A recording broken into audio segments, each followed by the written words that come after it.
Greetings, horror fans!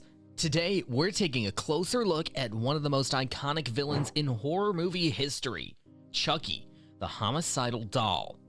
From his first appearance in the 1988 film Child's Play, Chucky has been thrilling and terrifying audiences for over 3 decades. But despite his popularity, there are still many facts about this notorious toy that even the most die-hard fans may not know. So get ready to delve into the twisted world of Chucky as we present to you 10 facts you didn't know about Chucky the Doll. Whether you're a seasoned Chucky fan or a newcomer to the franchise, we guarantee you'll learn something new and be amazed by the sheer scope of this terror-inducing icon. So sit back, relax, and let's get started. Before starting the video, be sure to smash the like button and subscribe to never miss out on any of our videos. Number 10. The original drafts of the script didn't feature a possessed doll. The tale of Chucky is so well known that even those individuals who have never watched the film can describe its plot. Even though the story of the killer doll that was possessed by a serial murderer hunting for souls is well known by everyone, the original proposal for the movie involved a very different plot. Earlier versions of the screenplay depicted Andy not as the kind and naive owner of Chucky who was being deceived, but rather as a disgruntled and angry child who was always striking out. In this interpretation, Andy's rage and his desire for retribution were transferred into the doll, allowing it to act on its initiative and kill people. Number 9. Chucky's name is a nod to 3 real-life killers. Charles Lee Ray is the name of the evil spirit that inhabits the more well-known doll as Chucky. However, most people refer to the doll as Chucky. The name is amazing because it manages to sound sinister and ominous, while simultaneously seeming like a very ordinary name that anyone living on your street could have. In other words, the name is perfect in every way. This is because it is a combination of 3 different serial killers' names. Lee Harvey Oswald, who was responsible for the assassination of John F. Kennedy in 1963. James Earl Ray, who was responsible for the assassination of Martin Luther King Jr. and Charles Manson, who was responsible for the murder of Marilyn Manson. Number 8. The doll in Child's Play is created out of puppetry and not CGI. Regarding movies, Child's Play is the master of practical effects. The doll was brought to life through sophisticated animatronics to ensure it appeared as realistic as possible. If the doll appeared on the screen, it would take about 11 skilled puppeteers to maintain it in motion and give it an appearance of life.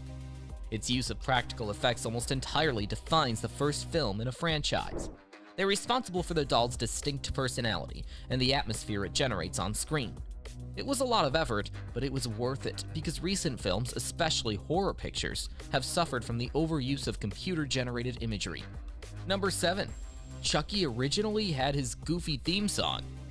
Before Bear McCreary produced the scary theme song for the reboot of Chucky, Joe Renzetti had made theme music for the doll during its production of the first film in the Child's Play series. McCreary is responsible for composing the terrifying theme song for the Chucky relaunch. Considering it was a toy for youngsters, it would make sense to give it a theme tune. However, the entirety of the theme tune was cut out before it was ever used in the film. The initial composition was planned to be the one used for selling the toy in the series so that the music would fit into the film. However, this did not end up being the case. However, in later incarnations of the character, both reboots and reinterpretations, the employment of a theme song became more standard practice. Number 6. The movies get super meta.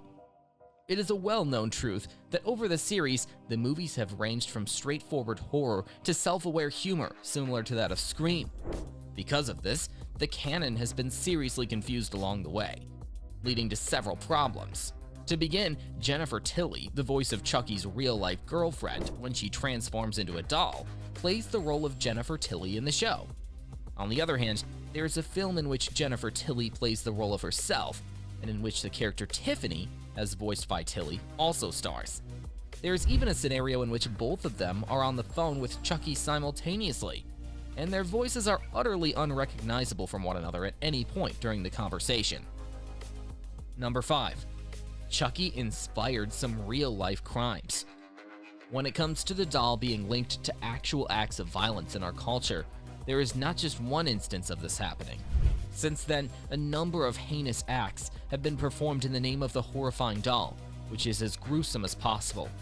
Many have asserted that the character incites unpleasant and violent conduct in younger children and adolescents. One of the most heinous acts involved torturing and ultimately killing a 16-year-old girl after being subjected to such treatment for several days by a gang of individuals. The victim had a significant number of wounds, which provided strong evidence that the gang had been motivated by the doll and was attempting to emulate its activities. Number 4. There were almost thousands of Chuckies in the sequels. One of the Child's Play film's climaxes takes place at a factory reproducing good guy dolls, where Chucky can blend in with a sea of replicas. It's perfect for a scary movie because you never know what's going to happen around the next turn. But unfortunately, the scene finishes with Chucky being beaten and melted down. Fans who pay close attention know that when Chucky is melted down, his body parts are distributed to hundreds of other good guy dolls, each of which has the potential to become evil and possessed in its own right. Even the film's director stated that this was the goal, but they never had the money to pull it off in the sequels. The idea was eventually repurposed, though. Number 3. One of the movies features a bizarre disclaimer. Many Child's Play films have had very distinct tones. Though the first one was mostly horror, they have strayed into the slapstick humor and pop culture parody, resulting in this strange notice. Due to a sequence when Chucky and his wife Tiffany blew up a car on the highway that was purported to belong to Britney Spears, complete with a Britney license plate and a Britney doppelganger in the driver's seat, all Bride of Chucky advertising said that Spears had no involvement with the film. Number 2.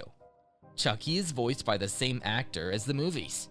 Chucky's voice is one of the elements that has remained consistent throughout the Chucky series, despite the fact that some aspects of the series may alter from those of the movies.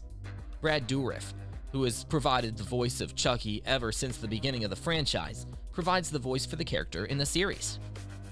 Number 1. Chucky's new owner is gay. In the television series, Chucky's new master is a young man named Zachary Arthur, who is only 14 years old. Zachary is going through a lot, including being tormented at school, much like all of Chucky's previous owners did, and he's also the current owner of Chucky. The fact that he is gay will only serve to make his life more difficult in the long run. His inability to blend in with the rest of his class makes him an ideal candidate for Chucky to use as a pawn in his game. And that's it. Now we'd love to hear from you. What's your favorite Chucky movie or fact? Let us know in the comments below. And if you're a fan of the franchise, don't forget to share this video with your fellow horror enthusiasts. Thanks for watching, and we can't wait to hear what you have to say. Until next time, happy haunting!